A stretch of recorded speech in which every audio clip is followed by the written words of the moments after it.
supposed to be there. I went in to get my, you know how you feel naked without your phone. I figured I'd go into my locker and get my phone. Call Nikki. I knew a girl named Nikki, I guess you could call her a sex fiend. Met her in a hotel lobby, masquerading in a, I don't know. I'm not perfect, I'm a man, you know. Imagine being married and not being able to.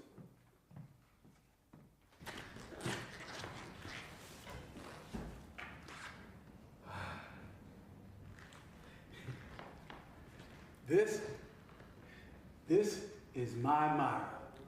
Beautiful, right? It's been 3 years since. Don't judge me.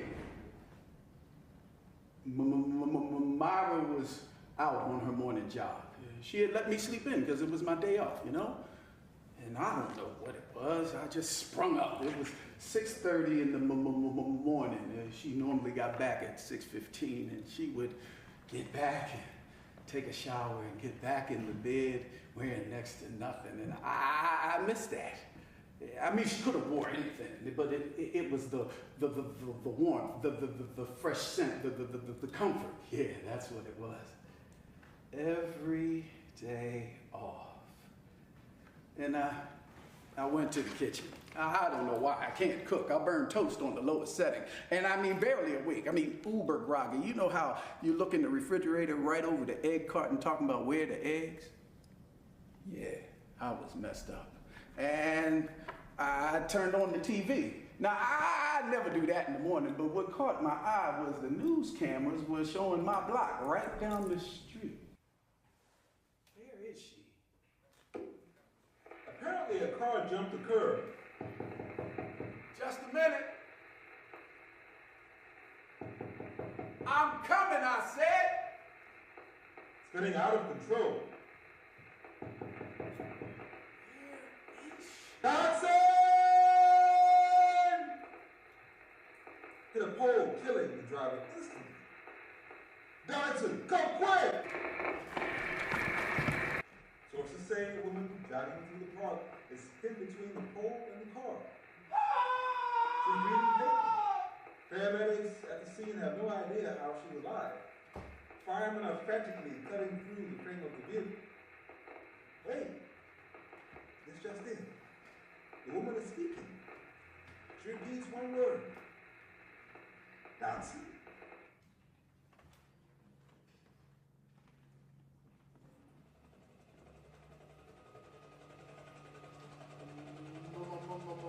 Myra was the artist. Collage was her specialty. She would meticulously cut paper out of magazines, newspapers, popsicle wrappers, and she would fit them together like puzzles.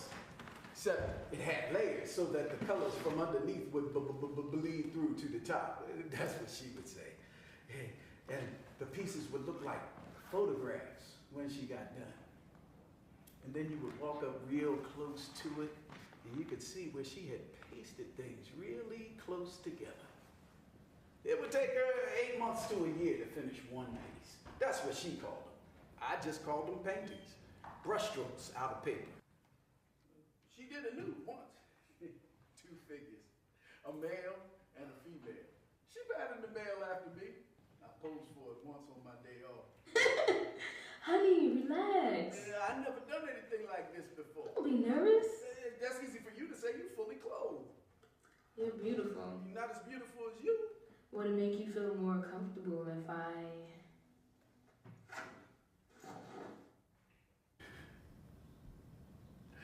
A smile as bright as the sun's golden rays, eyes that pierce your soul with their innocent gaze, her radiance aglow, and her presence does match her spirit sparks reflection She supports me with the strength of her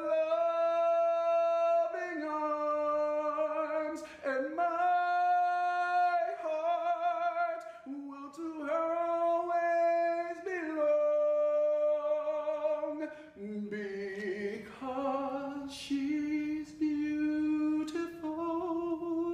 She's beautiful, you see. Her love's unusual. It makes me feel so free. Beautiful, beautiful, beautiful.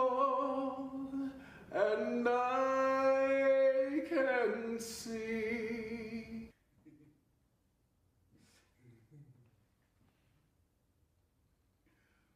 Who'd have thought a kid from the slums who never knew his parents, never became a ward of the state, who'd have thought that kid would get so lucky? I was a demon. I didn't have a foul mouth, but imagine feeling worthless 24/7, stealing everything you needed to eat, to have clothes, shoes, rotating from sleeping at the bus terminal to the train station to hospital emergency room lobbies every week, or just walking the streets at night, all night. Now, imagine that is your reality and you're 6 years old. Can't trust nobody. You gotta keep moving. Anybody asks any questions, run.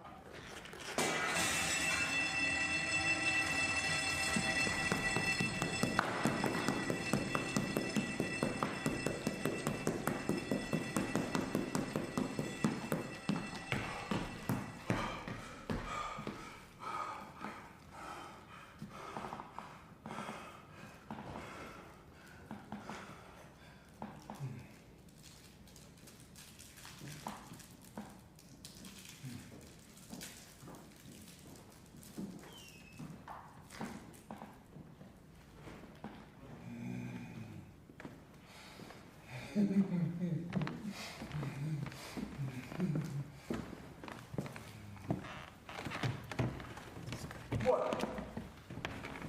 It was a Snickers. Every time I walked past Mr. Walt's TV repair shop, I would see commercials, and they would make them look so good with the gooey caramel stretching across the screen and the roasted peanuts and the milk chocolate. It was temptation in its highest form. And I hadn't eaten in 3 days. So I enjoyed it. Every single bite. I was off in a fantasy land of taste.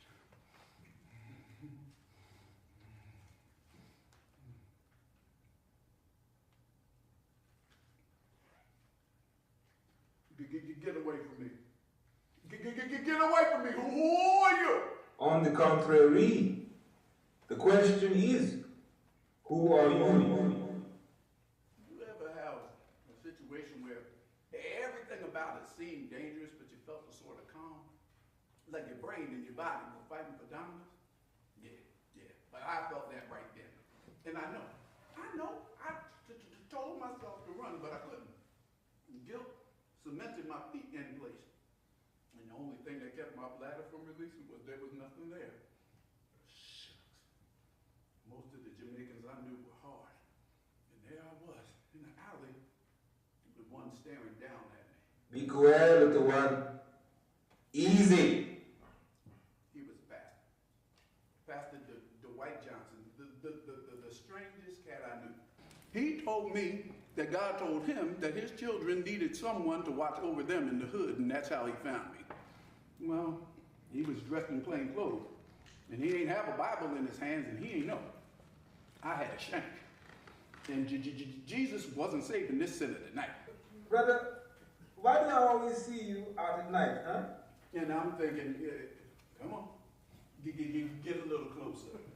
Well, the shepherd gonna need someone to watch over him in a minute. Get out your dancing shoes, because Jesus gonna tango tonight. And then all of a sudden, this guy out of nowhere, well, he falls to his knees. His head was bowed and his lips were moving, but he said nothing. And I'm looking at this, and I mean, he really threw me off because I'm thinking, are you kidding me? You're going to come down to my level, unarmed. I'm scared out of my mind, and I got the knife off.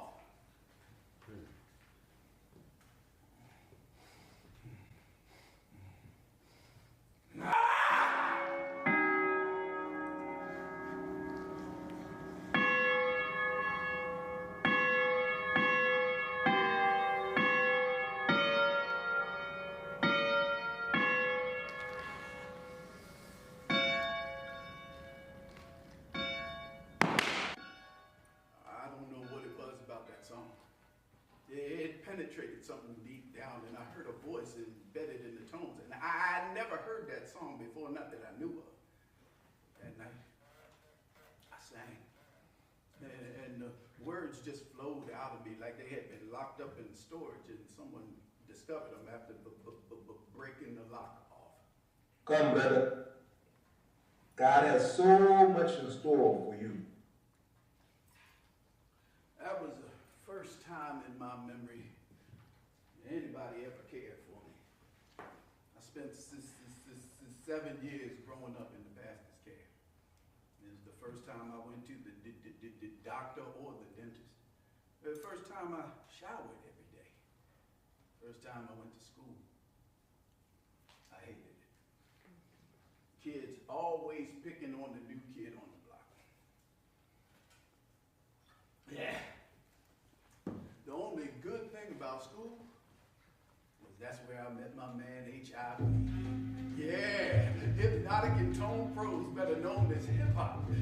Well, Pastor Johnson raised me, but HIP was my ultimate instructor. Hey yo, breath control, spitting verbs in the wind, come in contact with my verse, the 8th deadly sin like war. People screaming, yo, what for? Overthrow the power whore, verse bomb, chucking all, boom, bip, bash words, while MCs fall. Rhyme infantry can't get to or over the wall. Slip and slide in the mud, ducking hard, army crawl, dot dot ditty, dot dot dash, SOS, try and guess. I grip the microphone, hear what I express. Yes, live and it come up first, sunshine and bright. The roughneck chicken's gonna win the cockfight. Hypnotic in tone, prose expression, cathartic. Verse kills aggression straight up the dome. Rhyme is my home, yo. Built at the speed of thought, beats my life, afro not head, thick and taut. Spit walls, reinforce metaphor, brick bruh. Magic in melodic lines with what I taught. To prove misfits might mastermind makes brainiest. Tips of lips, dip hits, wow, wow. But we go wild, wild ears take sense, spontaneous. You know, reading and doing arithmetic was like dental surgery. But writing was a release. I mean, you had to pay attention to the words. How many definitions were there of them? And how were you bending them to your will? And how were you composing them against an opponent? I would spend hours in the dictionary. And then I found a thesaurus. Woo! Synonyms, antonyms, and homonyms all lined up for me to devour like a bag of Skittles. I remember this one time I was being picked with, right? Because although Pastor Johnson was a really good dude, he was living off of what, $20,000 a year?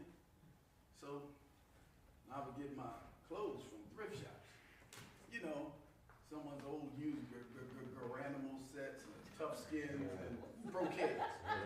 And that was if I was lucky. Most times on my feet, I wore boondoggles. Yup. That's what they called them back then. I was 2 decades early on Timbs. The other kids, well, they were wearing Eyes polo shirts, George Asher Sassoon jeans, and Nike and Adidas sneakers, which just made me stick out like the tongues of all the kids teasing me.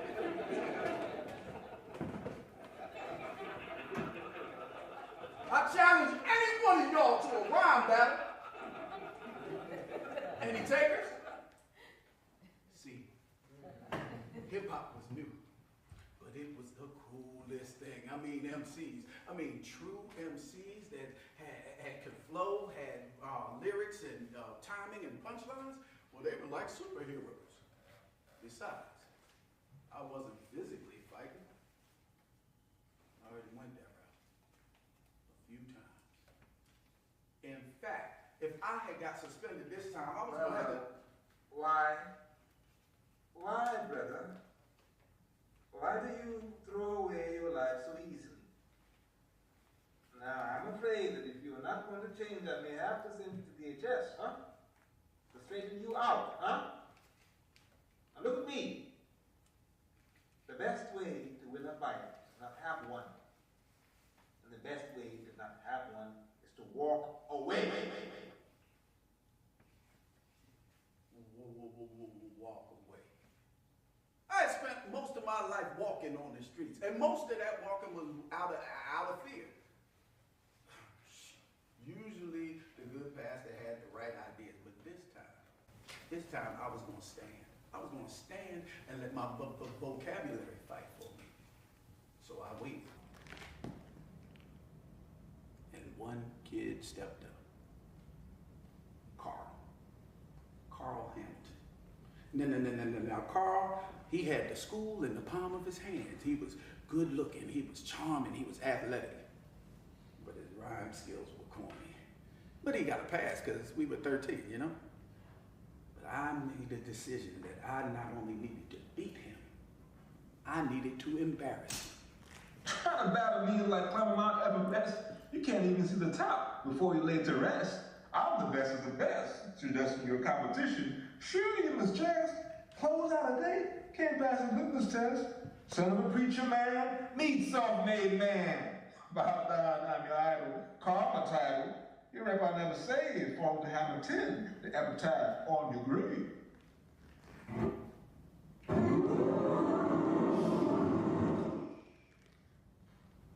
Hey yo, rhyme for rhyme, dime for dime, choice cuts, what's the beef? T-bone or prime? My voice rings on the wind like a chime. Razor sharp formations of the alphabet. I have to get accurate and on point time after time. The Prince of Warriors speaks with the voice of many. I'd love to television, but I never won an Emmy. Lit line pockets with wisdom is good and plenty. Still kick the lyrical, high drama, spiritual, deep, dark, political, abstract, and literal commentary. I'll make it very simple to digest.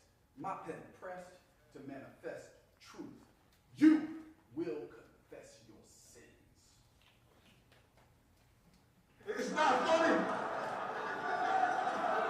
Shut up.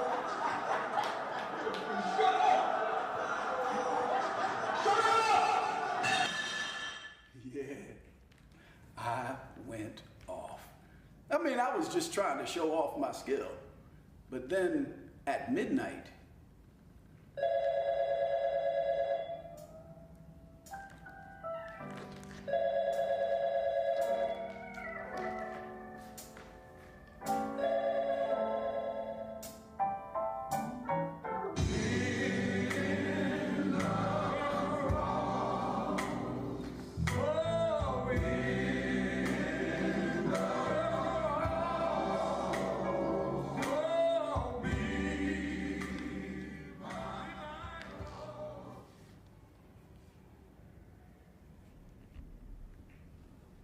Jesus, keep me near the cross. There's a precious fountain, y'all, is free to all, a healing stream flows from Calvary's mountain.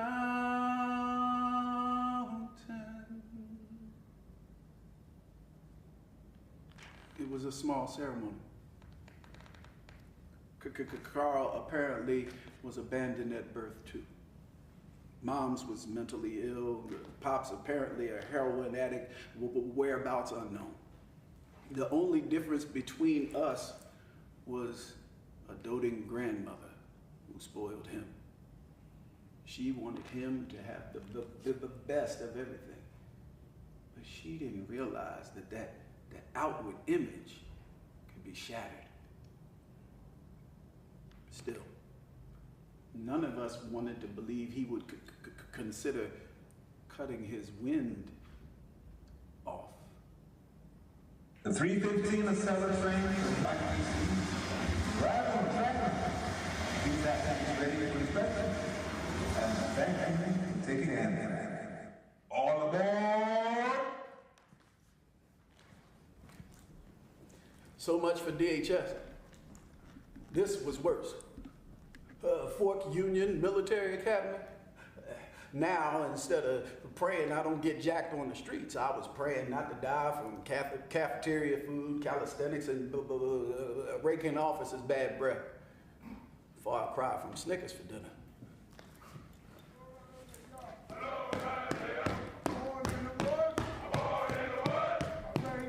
In the army of the Lord, I learned to love people. That love doesn't always spell things out. That measuring a man ain't about where he ends up, but about distance traveled. But the military institutes of a very different discipline. See, here it's about precision, execution. Be perfect at your task. You see, Carr, practice doesn't make perfect. Practice makes permanent. What you practice, you will permanently do. Perfect makes perfect. Now, I don't know why he drew out his S's like that. I think he thought it made him intimidating, but it was just funny to me. It was simplistic thought process. I mean, it had some merit, but the assumption was that everybody wanted to execute. Like nobody had flaws. And it didn't take into consideration the individual learning curves of everybody. It was the basic, crude duplication. But Sergeant Hayes wasn't to blame. He was just given what had been given to him. He had become the perfect military man. And he was looking to make this the same out of me. But after living alone on the streets, I knew too much about myself as an individual. When I brought you, I want you to tell me who you are, starting over here. Sir, Cadet Anson Peterson, sir, medic. Sir, Cadet Brett Williams, sir, aviation mechanic. Sir, Cadet Roland Farnsworthy, sir, communications. Dotson Carr, I'm a human being. Pleasure to meet you, sir. Silence! Cadet Peterson? Yes, sir. Lead this company in drills. Sir. Yes, sir. Carr? Yes, Sarge? You stay here. How about this storm room clean from top to bottom? And when you're finished with that, clean the latrine. Do I make myself clear? Sir! Yes, sir! Can you imagine serving in the military for over 25 years, obeying every order and never rising past the rank of sergeant? I guess your sense of humor gets eroded after a while. I mean, emotions have to be kept in airtight. And you're just a human doing basic, crude duplication. Like following the steps in an algebraic equation. You simplify and you try to strip away anything that can complicate solving the problem. The problem. The problem is that robots can do and do and do until their gears and circuits get warm. And even then they get maintenance. But we're talking about a man training countless kids, having them kids go off to the military, and then having those very same kids come back to the academy and whole rank over him. And most of them kids never saw combat, but you served in Vietnam. Now, imagine that you've been on meds since you back in the States. And that medicine is to control the neurological condition that you lied about on the school teaching application. And now let's imagine that the major above you, well, he's on the selection committee and he knows your secret. And he happens to be related to the pastor who just sent this kid who just disrespected you in front of a whole company of other kids. Now, how much would it take to set you off?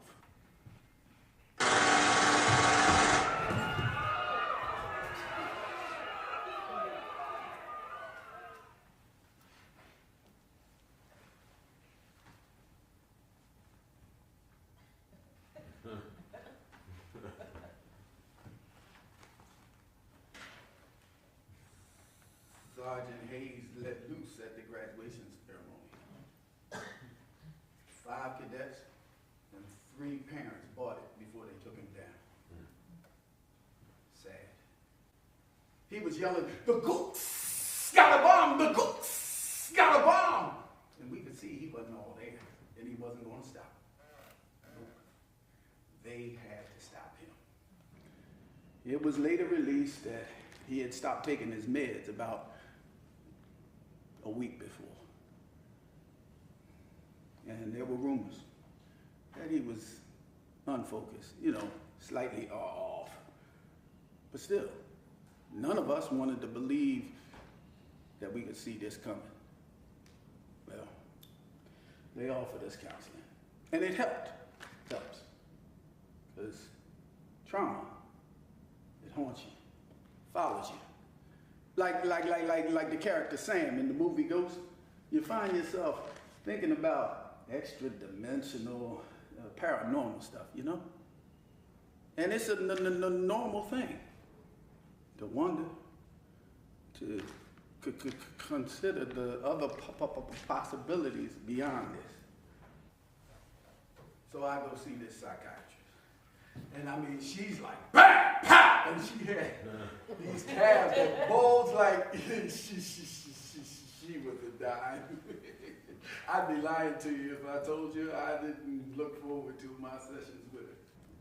I couldn't tell you the first thing we talked about. I think she was a hypnotist, not a psychiatrist. And she had this voice, imagine a woman with a speaking voice like Sade when she sings. Now, mind you, you're 18. And your only experience with women is getting homeless women off the streets with pastor or your crush on the church secretary. But now you're sitting on this comfortable couch with this woman with this low, raspy but soothing voice asking you questions. Hello. And you look over and you're like, good God Almighty, but you can't say that, right?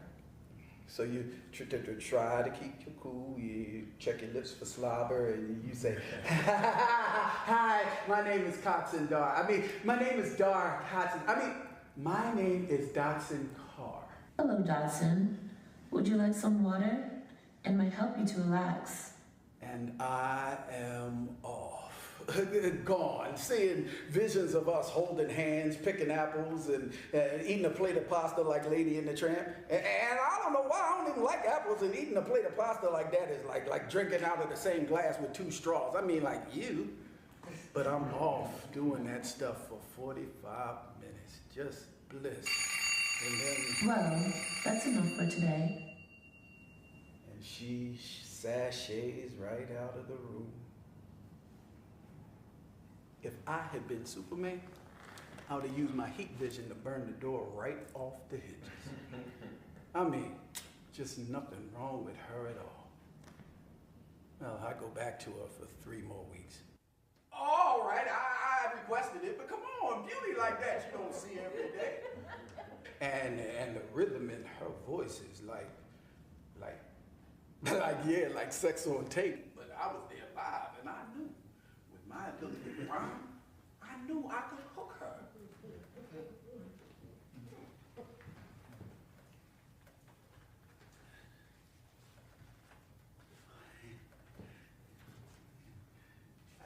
I wrote this to try to express everything that's got me,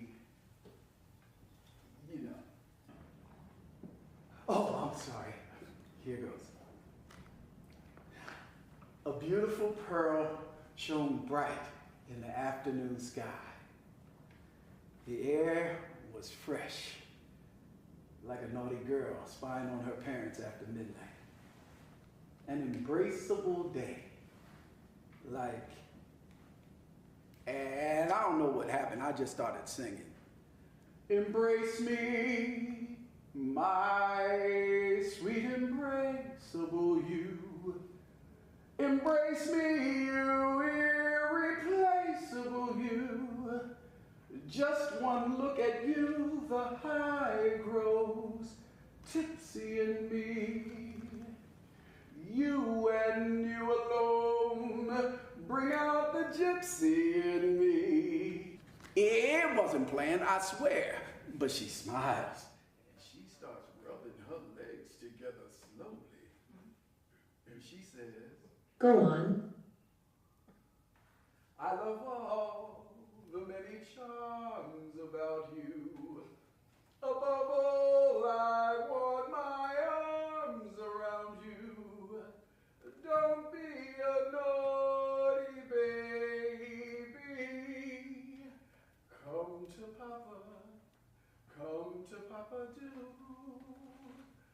My sweet embraceable you. I see. She says. Would you excuse me for a moment? It's your office, sure. And she sashays right out of the room. And I'm just sitting here for a while. And suddenly the silence gets so loud I can hear the clock hands ticking. And I see his face. Sergeant Hayes with that wild look in his eyes. And I swallow real hard. And I suddenly can't breathe. And I hear this noise.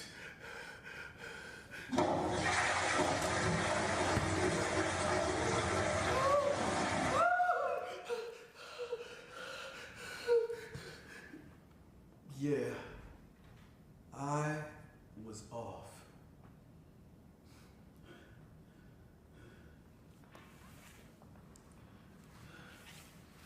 So, I'm on my way to the hospital. Zooted out of my mind. Missed out on the possibility. I really didn't have a chance. But that little incident actually helped me out. I was declared a medical risk to serve in the armed forces. And while I was in the hospital, well, the whole world just goes crazy. President George Bush has authorized airstrikes in Iraq, alleging that Saddam Hussein is a cruel dictator and a threat to the world with an unknown cache of weapons, including but not limited to semi-automatic guns, powerful landmines, and nuclear warheads. All U.S. military units are on high alert. In other news, wow, talk about your close calls. I had just signed up for selective service 3 months before. Now we're going to war. I didn't have to care. I was in the hospital loopy. I remember to entertain myself, I would count the rails on the hospital bed. And when that wasn't enough, I would play with the bed functions. Up and down. Up. and down, It was fun. It's fun now, actually. Well, Mr. Carr, we've done a complete evaluation CAT scan, and you'll be glad to know we ruled out blunt force trauma. No, Doc, really? Yes, well, we believe you suffered from PTSD. PC laced with the P. Now, Doc, you know I ain't never took no hallucinogenic drugs, except for whatever you got me on. I suppose I should come back when you're more lucid. I suppose you should. I'm surprised I remember that much. Well, they sent me home after 3 weeks. And I ain't have no money. But the pastor, well, he felt bad because he put me in that position. So he calls his brother, a wealthy businessman, traded stocks and everything. Now, imagine that you show up at this huge mansion and you go in to introduce yourself, and as you do, you see this man sitting at a desk smoking a pipe, and he just starts writing out a check. A $500,000 check. You're telling me you need a little break. Well, don't spend it in one place. And whatever you do, make sure you get a return on your investment. Well, I never saw him again, but I took his advice. I took 100 grand of that money and I invested it. And then I started to traveling. I got into art, started a little collection, and you know, just kicked it for a few months. Then I decided to invest in myself. I had scored high enough on the ACT. I was in the top 5th percentile nationwide. And the Major Rollins, well, he was telling me I had the makings of a great pilot, strong in mind, athletic, and my aviation section on the military battery was near perfect. So I applied to the National Aviation Academy down in Clearwater, and I got in. I got down there about 2 weeks before I was supposed to start classes. And so I decided I would check out an art exhibit at the Dunedin Historical Museum. I was looking at some painting. A man that likes cubism? Interesting. I don't even know what cubism is. I just like the whoa. I thought Dr. Lane was beautiful, but this woman was stunning. Cubism was Picasso's way of showing 3 dimensions on a 2-dimensional plane at the same time. Like painting in cross-sections or cubes. I see, Mrs. Miss Teller. Myra Teller. Dodson, I say to her. Dodson Carr. Wow. The conversation started just like that. I didn't have to get fly with verses or manipulate her into sleeping with me, none of that. Well, time marches on, and she's teaching me all about painting, drawing, sculpture, and An artist is a scientist who expresses herself creatively. she would say to me, she was something. Well, we started dating while I was in aviation school, and in my senior year, she got the opportunity to have her own exhibit. The problem was no one wanted her to use their space. Well, by then, my money was long. So I purchased the space. An empty warehouse, really. It had enough space for an office and a studio. Oh, Dodson, I love it. It's perfect. An artist needs to have their own space. I felt strongly about that. She needed to be free to create. It's kind of like flying, you know, open, free. The command of what happens is in your hands, and you intuitively navigate the elements like an artist navigates the canvas, clay, or whatever they're working on. So everything is set. The opening reception is coming up, and I'm not graduating for a few weeks. But then, You can't take the job after you graduate? Anything's possible, I guess. You don't need the money. It ain't about the money. I just want to. Then what is it about, Dotson? You're talking about moving to Philadelphia on the day of my first solo exhibit. I want to fly. And I want you to. But why right now?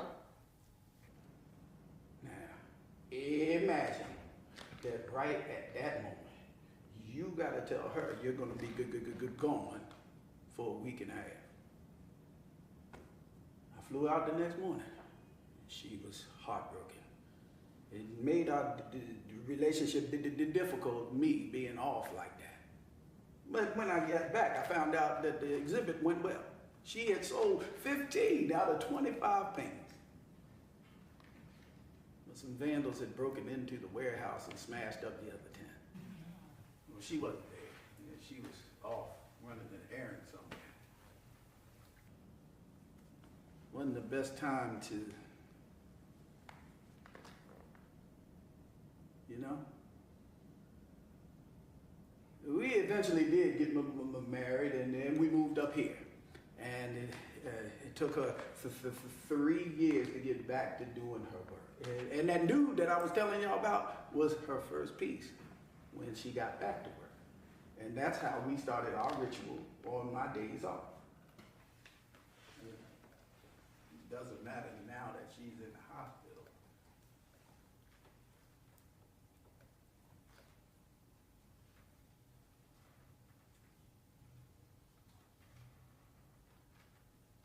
I never wanted Nikki's number anyway.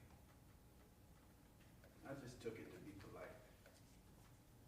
To tell the truth, she turned me off. So, I'm trying to leave. I got my phone, I got my duffel bag, and I'm about to leave when Cliff, this other pilot, comes stumbling in. It wasn't unusual, to tell you the truth. Cliff was the most experienced of all of us. He had flown missions in the Gulf War, and he never flew without being a little buzzed. Of course, that wasn't known by the company brass. Wasn't known by the other pilots either. Nope, he only told me. We're great. Well, let's put another weight on my already stressed shoulders. Well, he was afraid of heights. That's why he had to have a drink or two to take the edge off his inhibitions, getting high to get high. And the man flew over Baghdad, dropping bombs on targets, evading enemy aircraft at times, and then hot pursuing others, all with a flask of Mad Dog 2020 in his bed. Well, he comes this stumbling in, and he don't look good. And I don't mean drunk, I mean sickly. He was wiping this stuff out of his eyes, and his face was all puffy, and his skin was pale and clammy.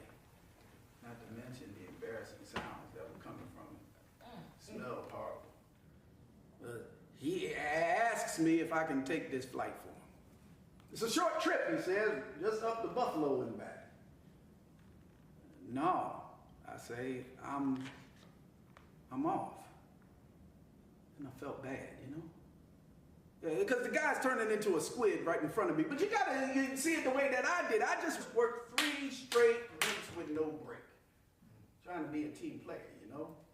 I don't know. I mean, all the other guys, they did more than their share filling in for me. But the airline, not so much. I mean, my wife, she had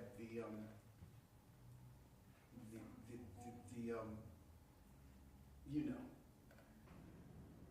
And at first they were like, sure, take your time. Of course, you don't need to think about anything work-related right now. It's funny how people and corporations have a meter on how long you should feel things. Yeah. I sat by my bedside for 3 days. Didn't eat nothing.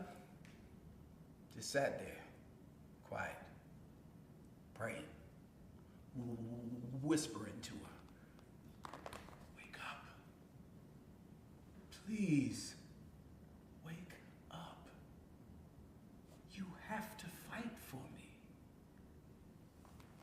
And then I get this phone call.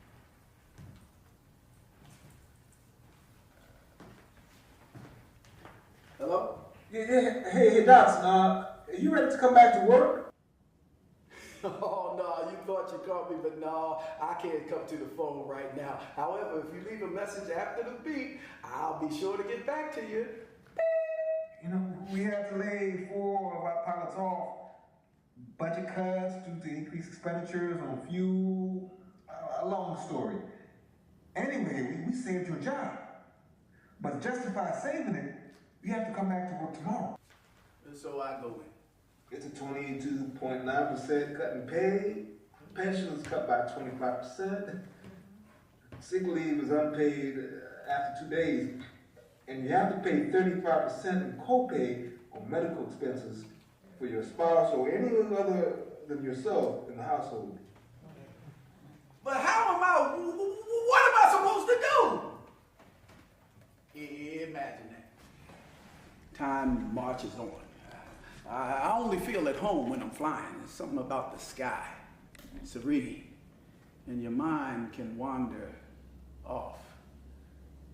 I see her face, Myra's, and I go back to when I was sleeping in.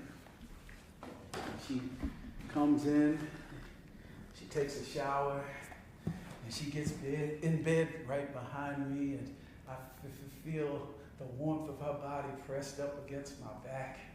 I feel her arms enfold me, and I feel her breath grazing my shoulder blades, and I am in sanctuary. You are my friend. I never knew it till then. My friend. Love. Days rush by like bullet trains. I'm flying all the time, and I try to get to see Myra on any day that I have off, which isn't often, because now with the cut in pay, I gotta save the money necessary to keep up with the medical expenses, because after 3 months, all that I had saved before was gone. Mr. Carr, I think you should consider letting her go. Take her Off the machines. Yes. off? Off, yes. Mr. Carr, Dotson, it's been 3 years. She's not improving. You haven't been around, and her father. Her father doesn't even know her. Father just started coming around for 3 years ago. Her father. Man left her, Myra's mother before she went into labor. He just started coming around here because he saw on the news that she had gotten a $50,000 fellowship for painting. The very first time he came to the hospital, the very first day, he come talking to me about, so what you gonna do with the fellowship money? Shh, probably owe somebody. Mr. Carr, she's having complications. Her kidneys are shutting down. She keeps taking her feeding tube out, and she's not responsive to any voices. I'm afraid it's time to Take her off! If she's dying, why should I expedite it? I stepped in. Do you understand? What must I be feeling since you know so much?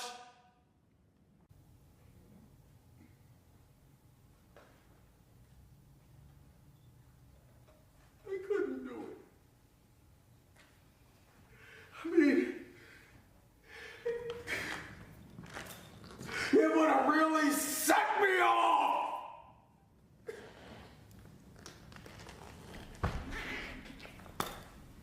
I would have felt like, are you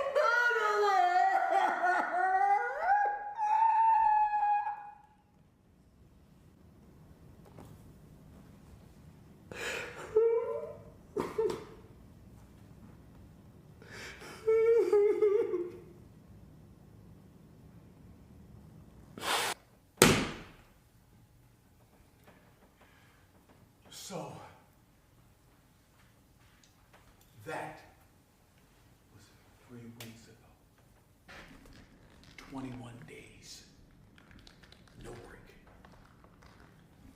And Cliff is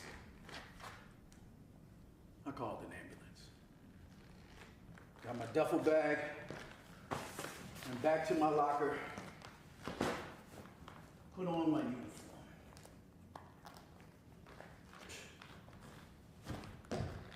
I told myself that I was going to see Myra. I normally would go to see her at 6:30 on any morning that I had off. I tell myself I'm working for her. Oddly enough, my flight departs at 6:30. I'll see her face. I'll get some peace while she just sleeps in. I won't get to come home, take a shower, get in bed behind her, wrap my arms around her, and just breathe with her.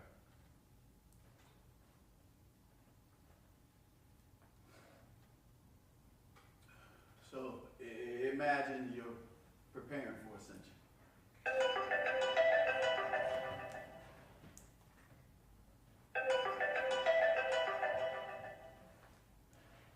You take off. You start climbing, and as you climb, the blue sky starts turning dark and uninviting. You reason it away. You think it's all in your head. And your timing is off. The storm is brewing. And you're missing the little things, little slight variations and details that make the difference between success and failure. There's nothing major in your mind. You're just slightly off. Air traffic control to Alpha 4269er, caution. Wake turbulence ahead.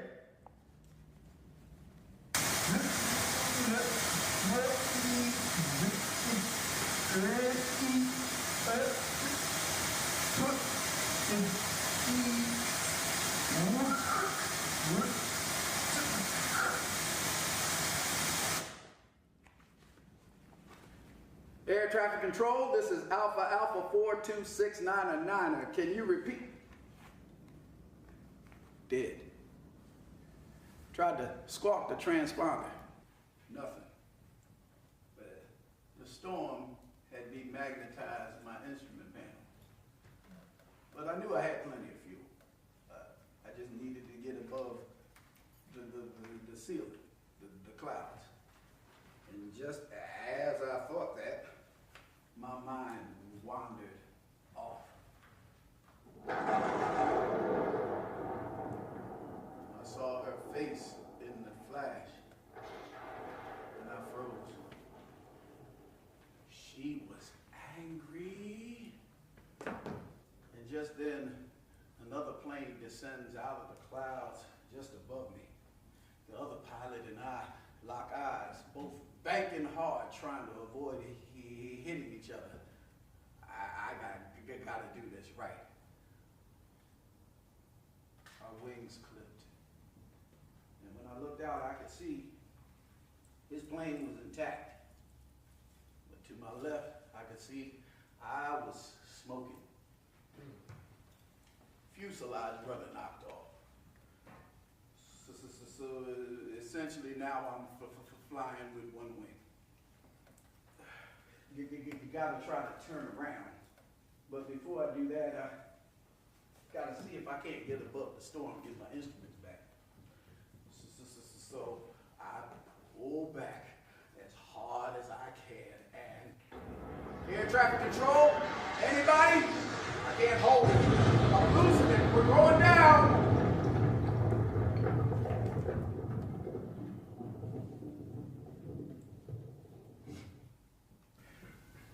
80 people made it.